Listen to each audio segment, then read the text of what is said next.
Assalamualaikum warahmatullahi wabarakatuh.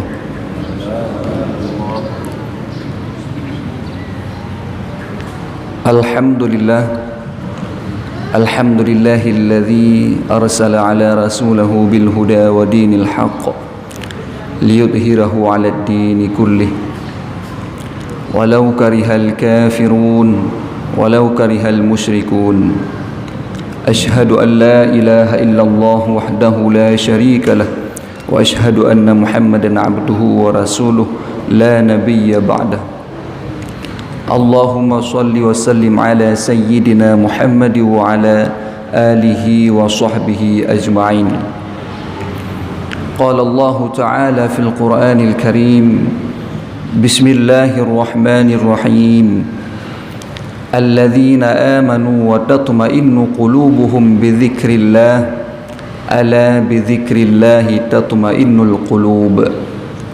Shadaqallahul azim. Hadirin para sidang jamaah subuh yang dimuliakan oleh Allah. Yang pertama yang saya muliakan kepada Imam Syekh Masjid Besar Pesangan, semoga beliau diberikan kesehatan, umur panjang, sehat pikiran. Semoga mampu memikirkan tentang kemakmuran masjid yang sudah berada di tengah-tengah kita ini.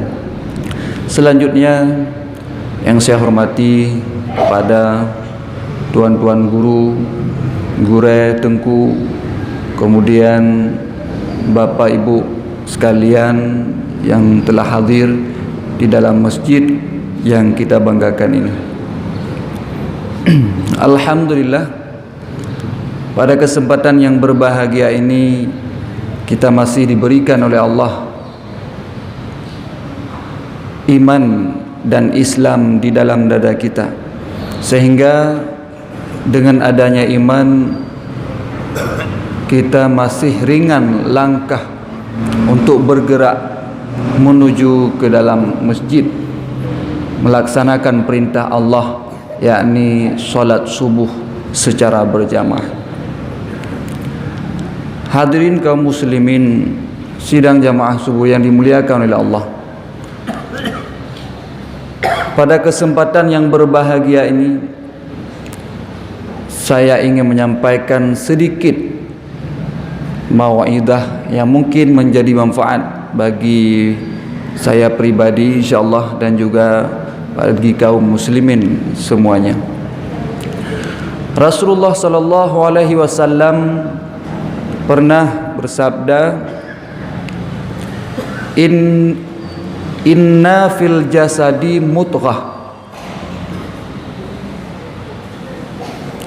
bahwa sesungguhnya di dalam jasad kita ini ada segumpal daging. Idza salahat salahal jasadu kullu, apabila daging tersebut baik, maka baiklah seluruh anggota tubuh.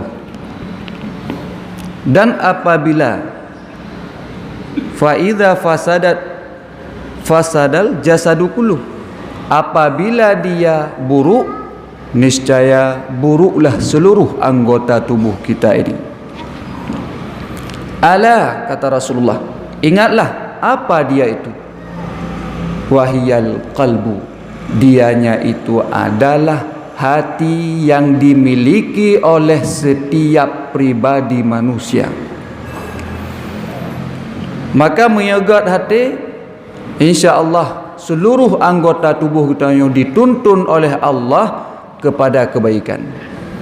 Tapi sebaliknya, apabila hati ini, gumpalan daging yang kita miliki ini buruk, niscaya tuntunan seluruh anggota tubuh pun menjadi buruk, murka kepada Allah Subhanahu wa taala. Maka oleh karenanya legetanyo sering asal sakit jak bak doktor minta ubat. Kemudian megetanyo pilek, yang minta ubat pilek. Sakit perut, minta ubat sakit perut.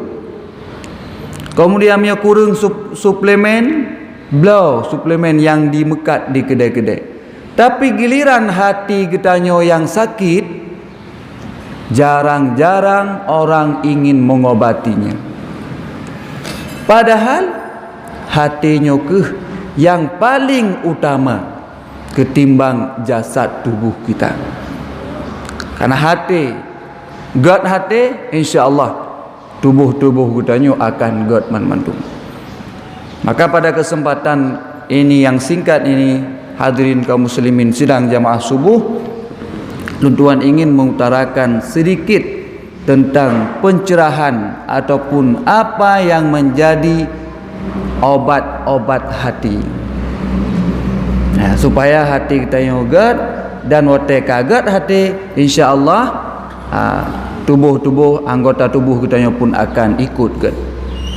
Yang pertama, obat hati nakeh dengan cara memperbanyak mendengarkan nasihat-nasihat agama.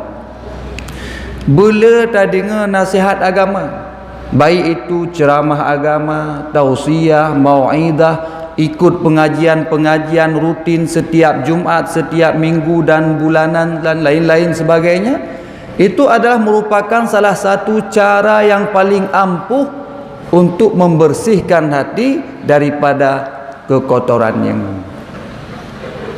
Yang sangat ampuh. Boleh tak dengar nasihat-nasihat agama. Karena dengan tak dengar nasihat agama itu, iman kita akan bertambah.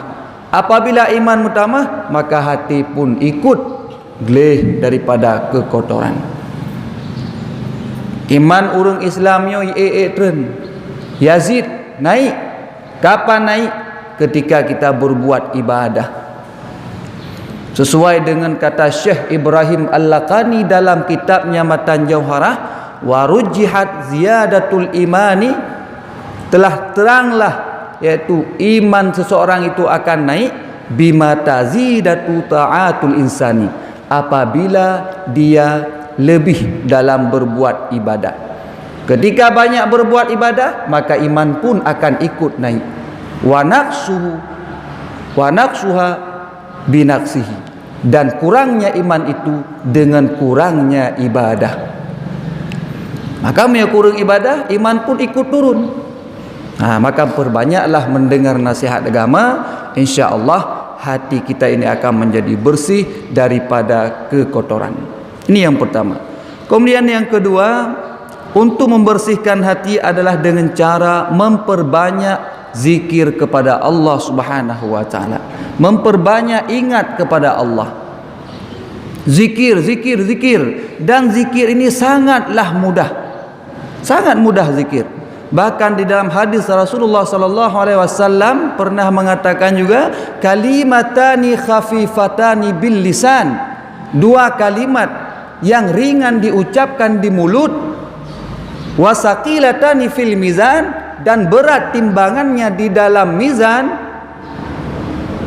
wa habibatani ila rahman, dan sangat dicintai oleh Allah yang Maha Rahman. Apa dua kalimat tersebut? Subhanallahi wa bihamdih, subhanallahiyal azim.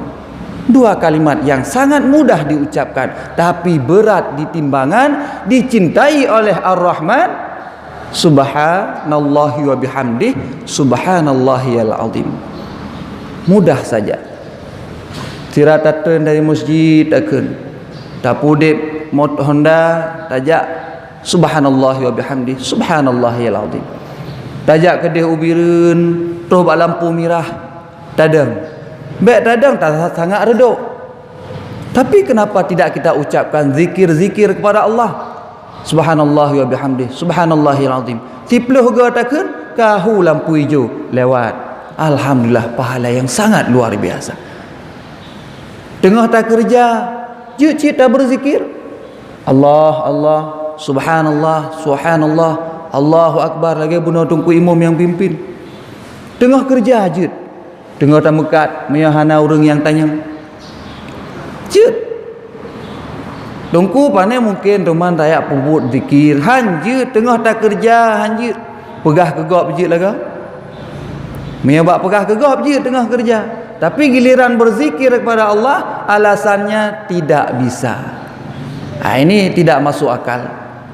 Maka perbanyaklah berzikir kepada Allah insya-Allah hati ini pun akan menjadi iaitu bersih.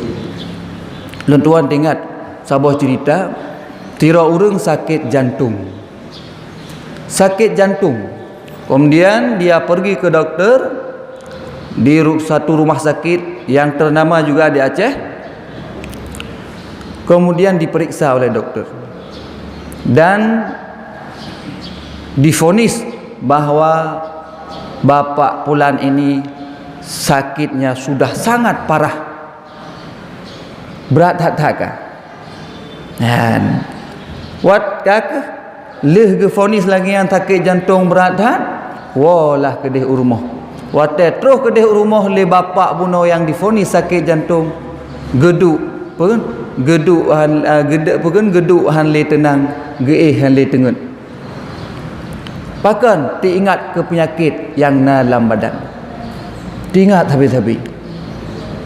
Jadi karena tinggal habis-habis 3 minggu 3 kejap bak doktor, padahal doktor kalau pegah 3 bulan 3 ya cek lah. Tapi 3 minggu 3 kejap, 3 minggu 3 kejap, bahkan 3 minggu lega 2 harga kejap. Sehingga kewalahan si doktor ini. Kewalahan doktor. Karena sampai-sampai kejap. Duda gekun le doktor, nya ge prediksi bahawa nyontek pasti ijak alam roy. Gebalah sabah bom sabah tasbih ge pasal lamkih dari rumah le doktor, gejak ke dia bak rumah sakit. Betul prediksi kan? Karena lah metu bapak puno yang divonis sakit jantung. Waktu giliran kena periksa kan gekun le doktor. Hai bapak Pulan. Irone bet tak ne fikir penyakit. Penyakit ya Allah yang berikan dan Allah juga yang sembuhkan. Bet tak ne fikir susah nampu. Nyempat boh musabah neci teh. Leh sembahyang 5 waktu ne meratib-ratib kau. Bertasbih, bertahmid, bertahlil. Insya-Allah sakit dong kurang. Kata gecok bom sabah yang gejuk oleh doktor, ge pasal langkih gua ke dia rumah. Karena doktor yang pegah ge patih. Mungkin dia tengku pegah hang patih. Ya, karena doktor yang pegah ge patih. Le sembahyang 5 waktu sembahyang luhur, cok bom sabah wirid meratib. Maghrib menanci wirid. Tapi apa yang terjadi? 3 minggu yang pertama hana gejabat doktor, perasaan sudah mulai tenang. Kemudian minggu kedua sudah mulai semakin tenang. Sampai 1 bulan penyakitnya sudah nampak mulai kurang. Sampai akhirnya 2 bulan sakit tidak terasa lagi, baru si ini pergi lagi ke doktor. Ketika diperiksa, Allahu Rabbi yang terjadi bahawa jantung anda wahai Bapak Pulan sudah mulai sembuh. Allah Rabbi dengan zikir.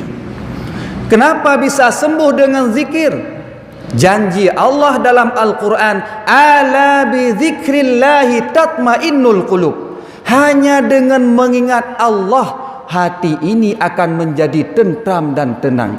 Ketika hati tentram tenang, insya-Allah tubuh pun, kesehatan pun mulai membaik.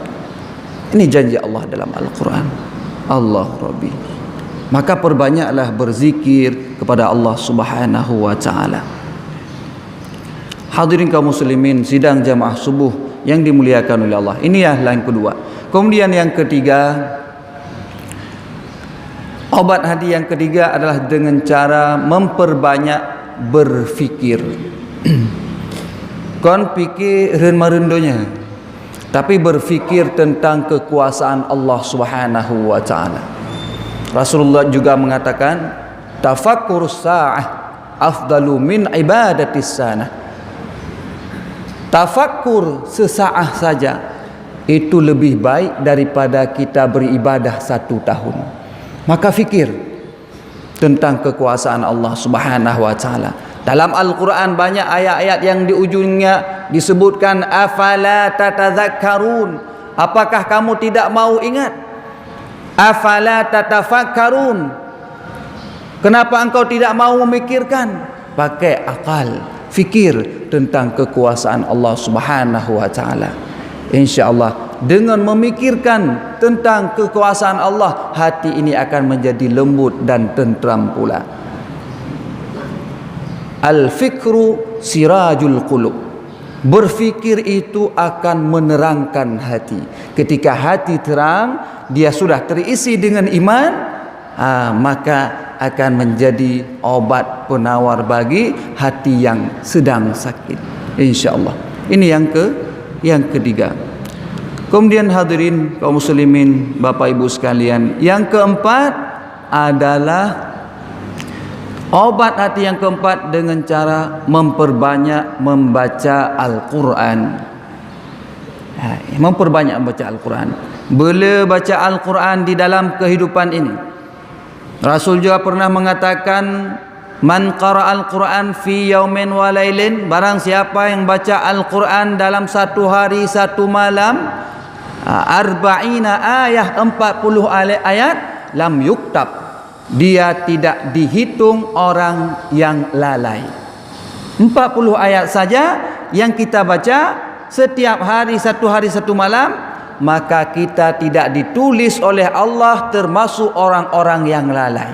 Sebaliknya, apabila di dalam kehidupan ini tidak pernah kita baca Al-Quran, maka kita disebutkan orang yang sangat-sangat lalai. 40 ayat mudah, be ayat payang-payang dah. Ayat yang bak ujung-ujung, bak kecil, pandang-pandang ayat.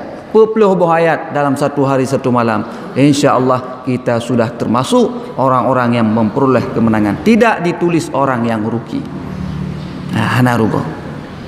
Mampu sangkut dengan baca Al-Quran, dengan pulih hati, dengan jika ubat hati. Rasulullah juga pernah mengatakan, innal quluba tasda' kama yasda'iul hadid, bahwa sesungguhnya hati ini berkarat sama seperti berkaratnya besi. Allah Rabbi. Ini Rasulullah yang mengatakan. Hati kita yang menggeratan, lagi menggeratan busuk. Faqila ya Rasulullah, sahabat pada ketika itu bertanya, ya Rasulullah, ma jala'aha, apa obat pembersih karat yang sudah ada di dalam hati, yang tersarang di dalam hati? Kata Rasulullah, ada dua perkara. Yang pertama, tilawatul Quran wa zikrul mauti, dengan cara memperbanyak membaca Al-Quran dan mengingat mati. Membaca Al-Quran dapat menghilangkan karat kotoran yang ada di dalam hati kita ini. Maka banyakkan baca Al-Quran. InsyaAllah hati kita akan menjadi bersih dan tenang tentram. Allah Rabbi. Baca Al-Quran. Dan dapres tubi mata orang lehnya, insya-Allah baca Al-Quran beberapa buah ayat, ataupun di rumah-rumah insya-Allah baca Al-Quran. Memperbanyak membaca Al-Quran dapat membersihkan hati. Yang kadang-kadang Al-Quran, fenomena yang sangat aneh sekarang adalah sudah dijadikan sebagai pajangan-pajangan untuk keindahan mata. Al-Quran sebagai pajangan di dinding semata. Di dinding tulis Al-Quran. Jauh birin, jauh mat, ya kena gede. Ablo ayat-ayat kursi, tipek ba bintih-bintih. Allah Rabbi. Yang baca tikuh dengan cicak ba bintih. Tapi giliran orang yang membeli ayat kursi yang menempelkan di dinding, tidak pernah dia baca ayat kursi tersebut. Ini fenomena yang sangat aneh. Selanjutnya, kadang-kadang Al-Quran dibeli dengan mahal yang bagus-bagus, cuman jadi hiasan di dalam lemari-lemari kaca. Udu inan mangade laga Al-Quran. Tapi orang yang membeli tidak pernah memegang Al-Quran tersebut. Kadang-kadang Al-Quran sudah menjadi musiman saja. Kiban tunggu musiman saja. Al-Quran dipakai ketika na urang-urang meninggal. Watena urang meninggal baru ya cok Al-Quran kudu ilik baca. Nyawa te tamat pun kamu abe bak jarau deh. Kenapa berdebu tangan ketika kita pegang Al-Quran? Karena sudah lama tidak disentuh. Jarang-jarang disentuh. Wate musim urang meninggal ya cok Al-Quran. Asapal Al-Quran, baca Al-Quran. Sudah jadi musiman Al-Quran. Naudzubillah. Mudah-mudahan nyobek nambah. Jadikan Al-Quran sebagai pedoman hidup dan sering-sering kita kita baca insya-Allah. Kemudian mungkin karena waktu juga terbatas, mungkin hanya ini yang dapat saya sampaikan. Mudah-mudahan tapi apa yang saya sampaikan ini insya-Allah menjadi manfaat.